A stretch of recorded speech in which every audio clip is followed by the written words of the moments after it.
Assalamualaikum warahmatullahi wabarakatuh. Perkenalkan, nama saya Elsa Fitriani Asmada dengan NIM B11210058 dari S1 Manajemen Fakultas Ekonomi Universitas Semarang.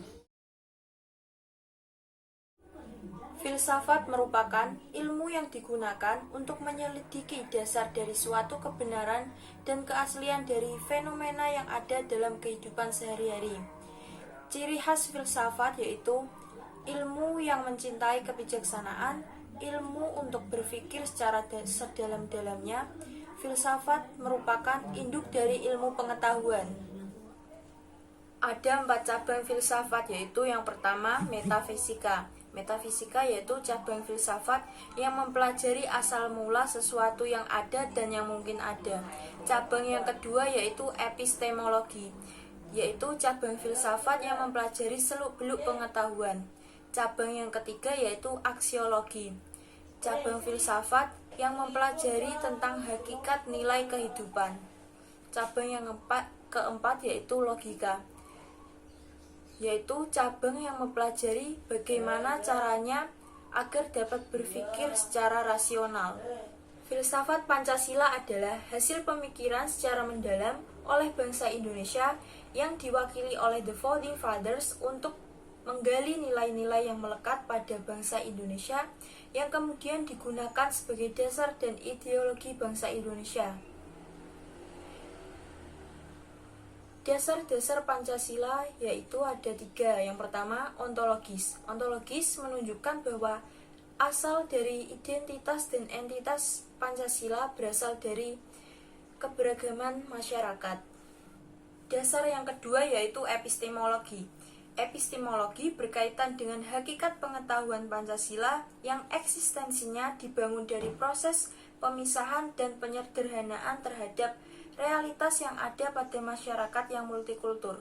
Dasar yang ketiga yaitu aksiologi, pengkajian berdasarkan nilai yang tercipta di masyarakat. Hakikat sila-sila Pancasila. Pada sila pertama yaitu ketuhanan yang Maha Esa, hakikatnya adalah Tuhan. Nilai ketuhanan ini dijadikan sila pertama karena terwujudnya negara Indonesia berasal dari penjabaran bahwa manusia adalah makhluk Tuhan yang Maha Esa, sehingga Indonesia adalah negara yang berketuhanan, yang pelaksanaan dan penyelenggaraan negaranya harus dijiwai dengan nilai ketuhanan yang Maha Esa. Sila yang kedua yaitu kemanusiaan yang adil dan beradab. Hakikatnya adalah manusia. Nilai kemanusiaan ada karena manusia dalam menjalankan perannya sebagai makhluk individu dan makhluk sosial harus adil dan beradab, khususnya pada diri sendiri dan kehidupan masyarakat. Pada sila yang ketiga yaitu persatuan Indonesia, hakikatnya muncul dari cerminan dari keberagaman masyarakat Indonesia yang diwujudkan untuk persatuan Indonesia. Sila yang keempat yaitu kerakyatan yang dipimpin oleh hikmat kebijaksanaan dalam permusyawaratan perwakilan. Hakikat dasarnya adalah rakyat yang mengandung makna demokrasi yang harus dilaksanakan dalam kehidupan bernegara. Sila yang kelima yaitu keadilan sosial bagi seluruh rakyat Indonesia. Hakikat dasarnya adalah adil. Hal ini dimaknai sebagai nilai yang ada sebelumnya bahwa setiap manusia harus mewujudkan keadilan untuk Tuhan yang Maha Esa, diri sendiri, dan sesama manusia bagi bangsa dan bernegara. Etika. Etika adalah kajian ilmiah terkait dengan aturan kesusilaan atau sopan santun. Etika sendiri digunakan untuk mengkaji nilai dari sistem yang ada. Aliran-aliran dalam etika. Yang pertama ada etika deontologi, yaitu memandang perbuatan baik dan buruk apakah sudah sesuai atau tidak dengan kewajiban moral. Yang kedua ada etika teleologi, pandangan perbuatan baik dan buruk berdasarkan dengan tujuan atau akibatnya. Dalam teleologi, seseorang dapat dikatakan beretika jika perbuatan yang dilakukan memiliki tujuan. Etika teleologi dibagi menjadi 2, yaitu yang pertama egoisme etis. Egoisme etis artinya sendiri tindakan yang dilakukan memiliki tujuan untuk diri sendiri. Yang kedua, utilitarianisme, yang artinya tindakan yang dilakukan memiliki tujuan untuk banyak orang. Yang ketiga, ada etika keutamaan, bahwa suatu perbuatan baik dan buruk yang dilakukan tidak hanya memenuhi kewajiban moral dan memiliki tujuan, namun harus bisa melakukan pengembangan karakter moral.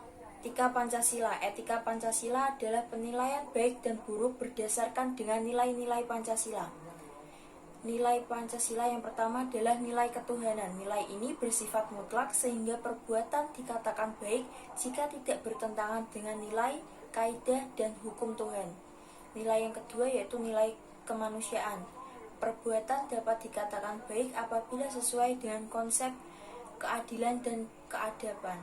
Nilai yang ketiga yaitu nilai kemanusiaan. Suatu perbuatan baik atau buruk dapat dikatakan beretika jika dapat memperkuat persatuan. Nilai yang keempat, nilai kerakyatan. Suatu perbuatan baik atau buruk dapat dikatakan beretika apabila bisa saling bijaksana dan bermusyawarah dalam bertindak. Nilai yang kelima yaitu nilai keadilan. Suatu perbuatan dapat dikatakan beretika apabila sesuai dengan prinsip keadilan dalam masyarakat. Ilmu pengetahuan adalah serangkaian usaha untuk menyelidiki, menemukan, dan meningkatkan pemahaman manusia dari berbagai segi kenyataan dalam alam manusia berdasarkan teori dan metode tertentu. Fase-fase perkembangan ilmu yaitu pada abad Yunani kuno, semula ilmu bercorak filsafat mitologis berkembang menjadi pengetahuan yang meliputi ilmu pengetahuan poetis, pietis, dan teoritik. Pada abad pertengahan, ilmu pengetahuan bercorak pada keagamaan. Pada abad modern, ilmu pengetahuan mengalami spesialisasi berdasarkan metodenya. Pada abad kontemporer, ilmu pengetahuan mengalami perkembangan pesat dengan banyaknya penemuan-penemuan yang lahir. Pilar-pilar penyangga ilmu pengetahuan yaitu ontologi, mengkaji tentang keberadaan pengetahuan; epistemologi, mengkaji bagaimana terjadinya sumber pengetahuan; aksiologi, membahas bagaimana tujuan pengetahuan tersebut terhadap manusia. Dampak positif perkembangan ilmu pengetahuan dan teknologi yaitu kemajuan ilmu pengetahuan mendorong kemajuan teknologi yang akhirnya memberikan kemudahan dan meningkatkan kemakmuran bagi kehidupan. Dampak negatif dari perkembangan ilmu pengetahuan dan teknologi. Ilmu pengetahuan mendorong arogansi yang menjauhi nilai-nilai agama dan etika yang akhirnya dapat menghancurkan kehidupan manusia. Pancasila sebagai strategi perkembangan ilmu pengetahuan dan teknologi. Pancasila sendiri dijadikan sebagai gambaran suatu sumber, orientasi, dan arah perkembangan iptek di Indonesia. Peran Pancasila dalam perkembangan ilmu pengetahuan dan teknologi yaitu menciptakan perimbangan antara rasional dan irasional, antara rasa dan akal dari suatu ilmu pengetahuan. Yang kedua yaitu mengarahkan dan mengendalikan ilmu pengetahuan untuk semua manusia, bukan pada lapisan tertentu. Ilmu pengetahuan dan teknologi yang berkembang untuk mewujudkan persatuan. Dalam perkembangan ilmu pengetahuan dan teknologi harus terjadi proses demokratis dan musyawarah. Dan dalam perkembangan ilmu harus memberikan keadilan yang tidak bertentangan terhadap nilai ketuhanan, nilai kemanusiaan, nilai persatuan, dan nilai ketertiban umum. Tugas ke-1 isinya tentang analisa berita pelanggaran Pancasila dari masing-masing nilai Pancasila dan berpikir secara filsafat. Jumlah beritanya ada 5. Tugas yang kedua yaitu berisi tentang analisa bagaimana etika orang-orang yang berada dalam forum diskusi dari suatu video diskusi di Mata Najwa. Tugas yang ketiga isinya tentang analisa berita pelaksanaan dan pelanggaran terhadap etika Pancasila. Tugas terakhir yaitu membuat paper dengan judul Implementasi Nilai-nilai Pancasila terhadap Perkembangan Ilmu Pengetahuan dan Teknologi pada Aplikasi Microsoft Teams. Perkembangan ilmu pengetahuan dan teknologi yang terjadi pada era globalisasi sangat pesat, khususnya dalam bidang pendidikan. Dalam arti yang luas, pendidikan memegang peranan yang sangat strategis bagi setiap masyarakat dan kebudayaan. Bahkan kualitas suatu bangsa dapat diukur dari sejauh mana pendidikan dilakukan. Kualitas tersebut berdasar pada proses keberhasilan saat proses belajar yang terjadi di sekolah maupun universitas. Kemajuan ilmu pengetahuan dan teknologi tersebut sangat terasa pada waktu terdapat wabah COVID-19 seperti saat ini yang menyebabkan kegiatan belajar mengajar dilaksanakan di rumah secara online. Dengan munculnya beberapa teknologi yang bisa digunakan pelajar dan pengajar untuk menunjang kegiatan pembelajaran dengan menggunakan aplikasi Microsoft Teams. Rumusan masalah dari paper tersebut yaitu yang pertama, apakah yang dimaksud dengan konsep dasar ilmu pengetahuan dan teknologi? Yang kedua, apa dampak yang ditimbulkan dari adanya perkembangan ilmu pengetahuan dan teknologi pada aplikasi Microsoft Teams? Yang ketiga, apakah nilai-nilai Pancasila sudah diterapkan dalam perkembangan ilmu pengetahuan dan teknologi terutama pada aplikasi Microsoft Teams? Pembahasan dari rumusan masalah yang pertama yaitu iptek merupakan bentuk dari ilmu pengetahuan dan teknologi. Contoh perkembangannya yaitu pada satelit, televisi, telepon seluler, komputer, dan internet. Pilar-pilar penyangga ilmu pengetahuan dan teknologi yaitu ontologi, epistemologi, dan aksiologi. Dalam perkembangan ilmu pengetahuan dan teknologi memiliki dampak positif dan negatif. Dampak positifnya yaitu adanya ilmu pengetahuan dan teknologi dapat memudahkan penyebaran informasi dengan cepat. Dampak negatifnya yaitu berpusat pada ancaman generasi muda yang dapat dengan mudah mengakses konten-konten sebelum waktunya. Bahasan dari rumusan masalah yang kedua yaitu aplikasi Microsoft Teams didirikan di New York, Amerika Serikat pada tanggal 14 Maret 2017. Microsoft Teams merupakan platform komunikasi dari kolaborasi yang menggabungkan fitur percakapan, rapat video, dan penyimpanan berkas. Dampak positif adanya Microsoft Teams memudahkan pembelajaran dan pengumpulan data, tugas, dan materi dapat diakses selama 24 jam.